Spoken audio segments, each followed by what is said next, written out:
Assalamualaikum warahmatullahi wabarakatuh. Saya Aditya Pratama Zaman. Di sini saya akan mempresentasikan artikel saya yang berjudul Bolehnya Minum Susu untuk Mencegah Dehidrasi melalui studi tahrij dan syarah hadis.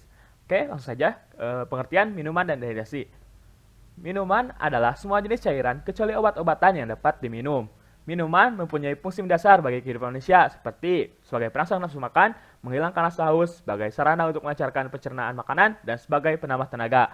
Apabila seseorang tidak memenuhi kebutuhan minuman atau cairan dalam tubuh, dapat mengakibatkan dehidrasi.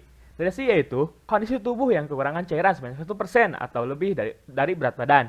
Dehidrasi biasa terjadi pada tubuh berkeringat secara berlebih, misalnya ketika berolahraga ataupun pada cuaca panas. Dehidrasi dapat mengganggu keseimbangan dan pengaturan suhu tubuh dan bisa menyebabkan penurunan kesadaran dan koma. Pencegahan dehidrasi dapat dilakukan dengan mengoptimalkan cairan yang masuk ke dalam tubuh. Akan tetapi selalu terdapat isu mengenai kekurangan air minum atau air bersih pada musim panas. Hal ini menyebabkan banyaknya orang yang terkena dehidrasi yang disebabkan kurangnya cairan. Oleh karena itu, dibutuhkannya minuman alternatif untuk mencegah dehidrasi pada situasi tersebut. Minum alternatif yang akan dibahas dalam penelitian saya yaitu susu. Menurut Rini Damayanti, susu merupakan sumber protein terbaik kedua setelah telur. Nah, pertanyaannya adalah apakah susu bisa mencegah dehidrasi? Dalam jurnal yang berjudul Milk an Alternative Beverage for Hydration yang dibuat oleh Kasia Fegolati dan teman-temannya, terdapat bahwa susu itu terdapat natrium dan kalium. Natrium kalium itu adalah elemen paling penting dalam proses hidrasi.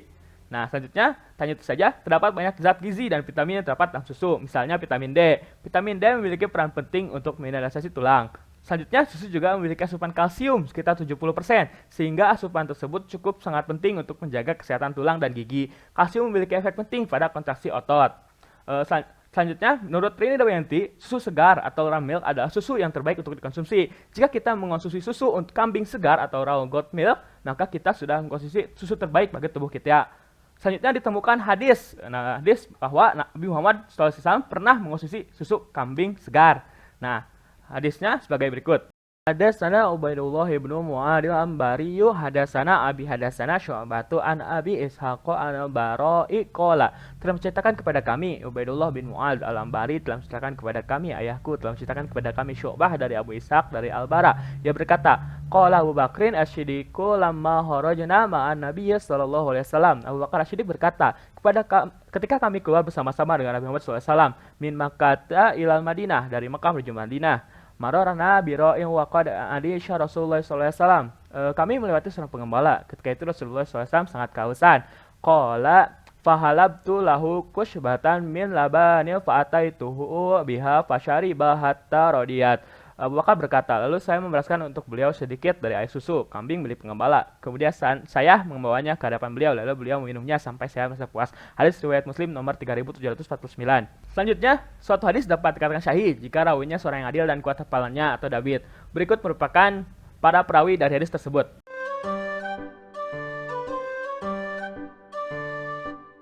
Dari komentar ulama tersebut dapat tarik kesimpulan bahwa sanad ini memiliki rawi yang adil dan punya hafalan yang kuat. Kemudian syarat kedua adalah sanadnya bersambung, artinya bertemu antara guru seorang penyampai dan murid seorang penerima. Pada perawi tersebut tidak diketahui tahun lahirnya, sedangkan tahun wafatnya itu diketahui. Oleh karena itu perawi tersebut bisa diperkirakan bertemu atau bersambung antara murid dan guru. Maka syarat kedua itu terpenuhi. Syarat terakhir yaitu kualitas matanya yang tidak cacat dan tidak janggal. Mata hadis tentang bolehnya minum susu tersebut tidak ada kejanggalan, kecacatan dan tidak bertentangan dengan ayat kitab suci Al-Quran ataupun hadis mutawatir. Karena semua hadis syarat terpenuhi, jadi dapat disimpulkan bahwa hadis riwayat Imam Muslim nomor 3749 tersebut katakan hadis yang berkualitas sahih. Dari hadis tersebut dapat kita simpulkan bahwa susu dapat menjadi alternatif minuman untuk mencegah dehidrasi.